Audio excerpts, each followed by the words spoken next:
Living life, everyday, late at night, not okay. All I want, and I pray, all I need are some better days. Fuck me, I'm looking in the mirror, so foggy, but I've never seen clearer. I don't really think anyone can save me, and honestly I'm not really sure I want saving. I like to be my own worst enemy. There's no risk if you don't try at anything, so I'ma just keep buying everything. See you in the next life, have to be a better me. I don't think that my head's on straight, gotta flip it and grip it and go and get an x-ray. What's wrong with me? I just feel weight pushing on my chest and it squeezes till I suffocate. Better change my mindset, meditate. It's pretty cool that I'm alive and have better days. I could walk, see, hear, I should celebrate. Think I could change my mind, maybe elevate. Living life, everyday, late at night, not okay. All I want, and I pray, all I need are some better days. Yeah, all I need are some better days. Cause all I want, and I pray, I believe in the better days. I'm kinda stuck between a rock and a hard place. Do I work hard, or live in my... Sepulang ayah Thorik dari Jakarta, Bunda Ulfa berusaha tenang seakan tidak terjadi apa-apa. Bunda Ulfa sengaja masak menu favorit ayah Thorik, yaitu sayur bobor daun singkong, sambal cumi, ayam goreng mentega, dan tak lupa ikan asin bulu ayam. Dengan lahap, ayah Thorik menyantap hidangan yang udah disiapin Bunda Ulfa. Tak henti-hentinya tangan ayah mengusap dahi karena peluh keringat. Udah lama ayah nggak makan menu ini dah. Ayah lapar banget ya? Tanya Naura heran. Bukannya sebelum berangkat Bunda udah masakin menu ini buat ayah? Udah lama Landa, kan udah 2 mingguan ayah nggak makan masakan Bunda. Ayah rela makan menu yang sama asal Bunda yang masak.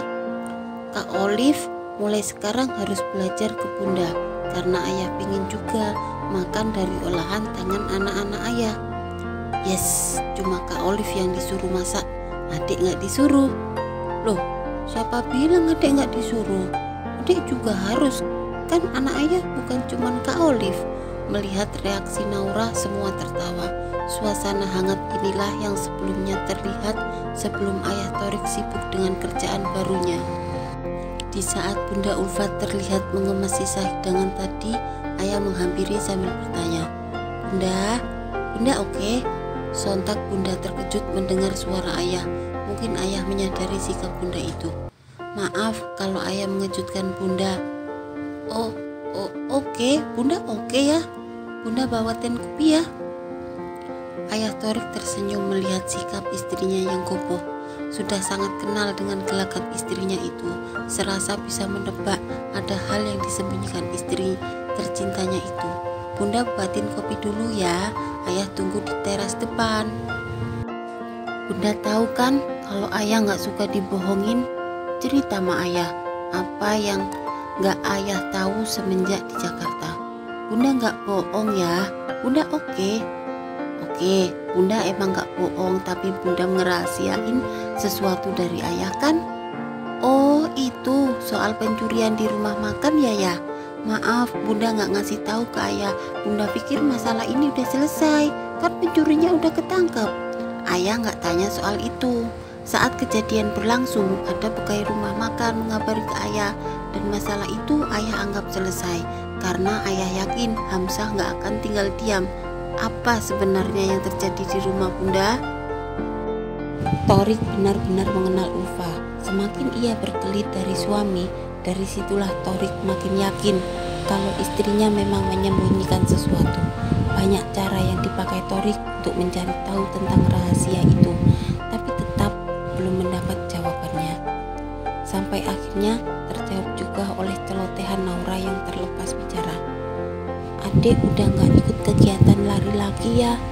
Jadi ayah gak perlu bingung cari dokter spesialis. Mending uangnya ditabung buat beli kalung dan gelangnya kakak. Adik juga gak suka kalau Uti main ke rumah, karena tiap kali datang adik sering lihat Bunda sedih. Bahkan sampai pernah adik lihat Bunda menangis ayah. Tak cukup sampai di situ, ayah Thorik menanyakan kebenaran itu ke Olive dan Ruli. Pertama mereka masih nggak berani terus terang, tapi setelah ayah Thorik menjelaskan dampak buruk bila ada sesuatu yang disembunyikan dari ayahnya, akhirnya mereka mau menceritakan semuanya ke ayah Thorik.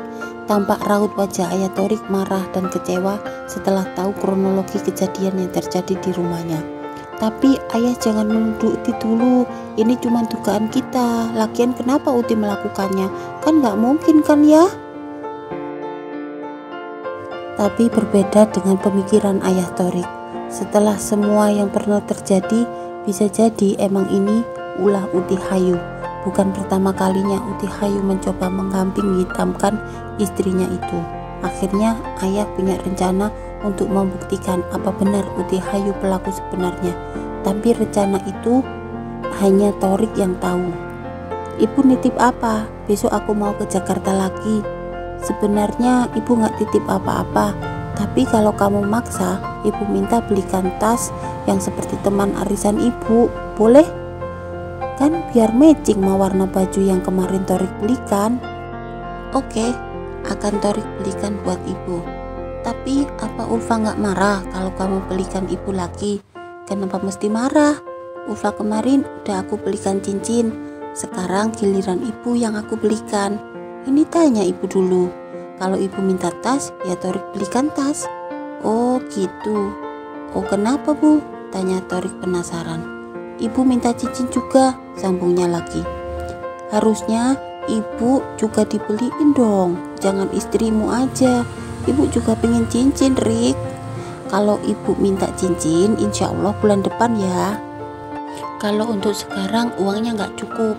Kemarin habis buat bayar tambahan biaya kakak outbound dan Naura ke dokter. Kalau uangnya nggak cukup, nggak usah nawarin ibu. Selalu istri yang dibelikan. Giliran ibu uangnya habis.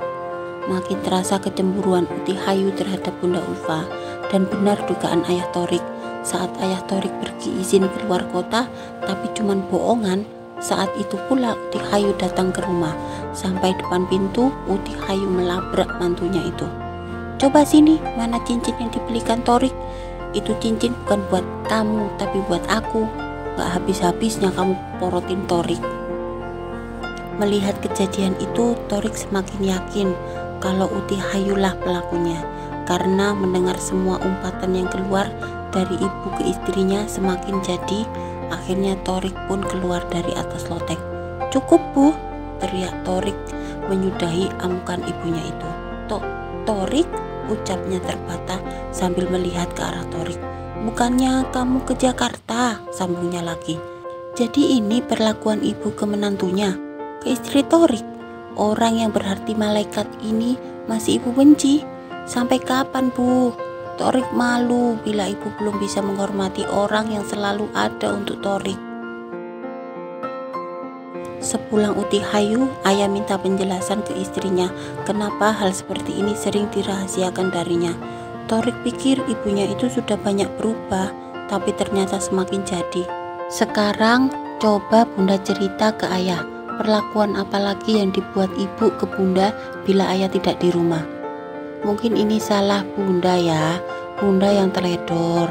Jangan salahkan Uti Hayu. Lagian ayah gak boleh keras dengan beliau. Sabar ya, gak ada masalah yang gak bisa diselesaikan. Ini salah paham aja. Bunda masih ngebela. Udah jelas-jelas ibu berkata sekasar itu pada bunda, tapi masih bunda bela. Seandainya ayah tidak mendapat informasi dari teman ayah, sampai kapan bunda merahasiakan hal ini dari ayah? Yang gak habis pikir, kenapa ibu sampai bisa pegang surat rumah kita? Informasi? Kok dari teman ayah? Ibu gak pernah menceritakan hal rumah tangga kita ke orang lain ya? Ayah dapat informasi apa? Ibu menggadaikan surat tanah beserta sertifikat rumah kita. Secara kebetulan di tempat pegadaian ada yang sempat melihat ibu dan Ridwan. Untung dokumen itu belum sempat masuk. Apa yang sebenarnya terjadi bunda? Tolong jelaskan ke suamimu yang gak tahu apa-apa ini.